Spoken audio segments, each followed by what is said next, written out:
Hello everybody and welcome back to my channel. My name is Brian Hussar. Thank you for joining me. Thank you to my new subscribers and welcome. Thank you. Stick around. I've been talking about the Beatles a lot the last couple of months and that's probably going to continue. But I decided I want to talk about something else again. I did a video on a classic album of Frank Sinatra in the wee small hours a couple months ago, I believe. And I want to say, with all of the hype surrounding 50th anniversaries this year of 1968, we obviously have the Beatles and the White Album, which I did several reviews of. We have the band and music from Big Pink, Santa, Please Be Good, Jimi Hendrix Experience with Electric Ladyland, Santa, Please Be Extra Good to Me, and the Kinks and Village Green Preservation Society, a number of 50th anniversary big box sets coming out this year.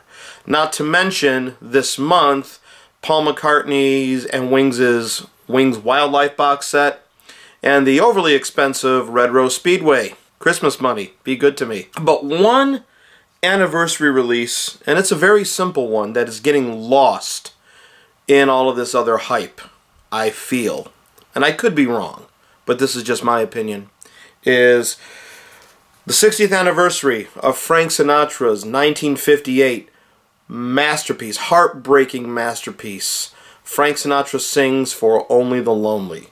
This came out in '58. This is a pretty good set. It's got the original mono mix on CD for the first time, and it's got a new stereo remix done from the original 3-track stereo tapes, which I will get to. Some very good liner notes in here.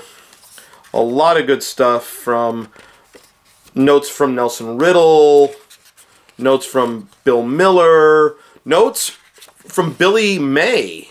Not Billy Mays, Billy May.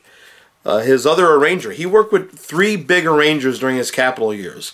Nelson Riddle, Billy May, who did a lot of the Come With Me albums, Come Fly With Me, Come Dance With Me, Come Swing With Me, and of course Gordon Jenkins, who could melt your heart with his writing for strings. Only the Lonely is, in my opinion, the masterpiece of masterpieces in Sinatra's Capitol years. Only the Lonely is a masterpiece. I'm going to talk about that, but first I want to talk about this reissue here. This is my original mono copy of this album. This was a vinyl grail for me, which I finally found in 2016, and I was very happy to find it. It's in very good condition. The stereo mix was done way after the mono with a different engineer, and it was awash with a lot of reverb. They tried to correct some things on later CDs of that. Interesting thing about these, this was the beginning of stereo. It wasn't like in the rock and roll world with the Beatles and mono versus stereo and all that. These were essentially live in the studio recordings. And you had 2 tape machines going. One for mono and a multi-track tape machine for stereo. Stereo was done on 3-track. They were both done together. So it's not like they did a mono, then they went back to a multi-track tape and did a remix for stereo. The mono was still the priority. The mono was captured with multiple microphones. The piano, played by Bill Miller, got a mic. The harpist got a mic. The strings had several mics on them. I think it was about 11 or 12 mics that picked up everything for the mono. The stereo was captured with 2 overhead mics, which would be tracks 1 and 2, and of course Sinatra's vocal mic, his U47 that he sang out of, which was on track 3. But primarily the mono was what was focused on, and it was essentially a live mix. They were mixing as the performance was being done to go directly onto the mono. And like I said, the stereo was done years, I think a couple months or a year later. I could be wrong on that. I'm trying to do some extra research on that. There's so much out there about the mixing of this. But the easy way to tell the mono versus stereo, this album tested the limits of a 12-inch record at that time. It's 55 minutes long. And you got 6 songs each side.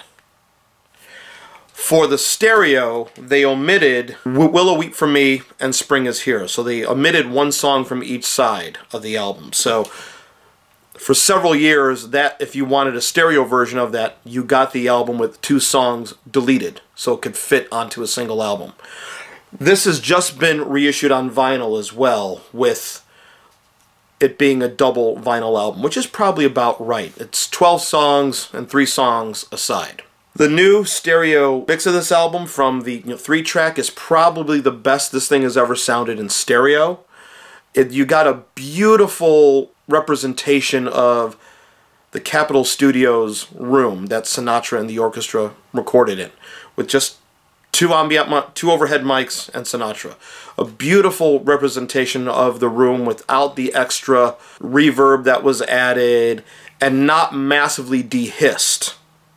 I was very happy that Larry Walsh, who did the late 80s, early 90s remasters of Sinatra's catalog, which are probably the best that they've sounded on CD, those early ones, even though they've been remastered subsequently, but his remasters are the most sought after for collectors now, because he got it right. He didn't try and take a Brillo pad to the tape hiss the way Bob Norberg eventually did. But the mono, which is finally on CD for the first time, is a much drier sound if you've ever heard this album.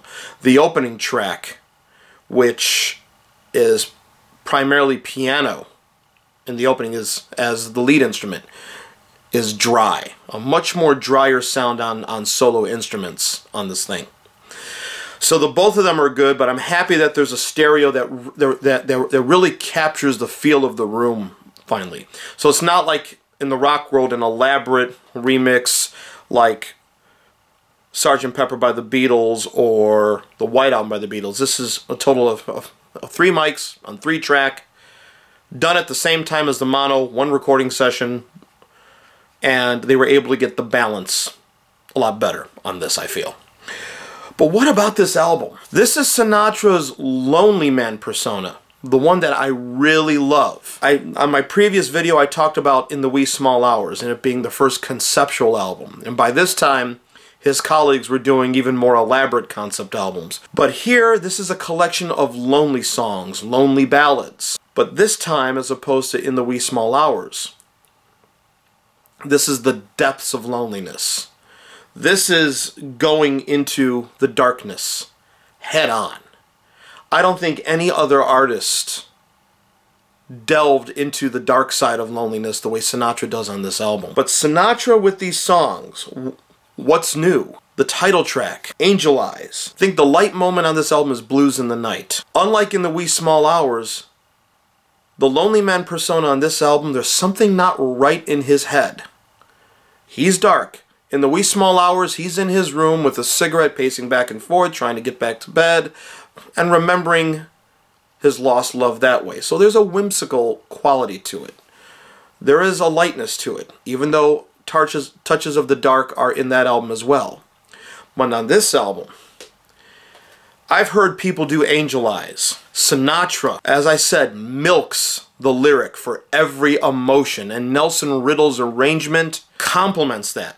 The both of them were dealing with heartbreak at the time. Sinatra's divorce to Ava Gardner became final during this period, and Nelson Riddle's mother had just passed away. So both of them were dealing with some emotional things going on here. And the music actually reflects that. At the end of Angel Eyes, when Sinatra, who's ordering everything for everybody in the bar and trying to remember his love, when he turns to the patrons in the bar at the end and says, sings, "Excuse me while I disappear," you realize this is not the light balladeer. This is not The Way You Look Tonight and all that. This is something even more sinister. Something is not right in this guy's head as he's walking through the city streets in an alcohol haze.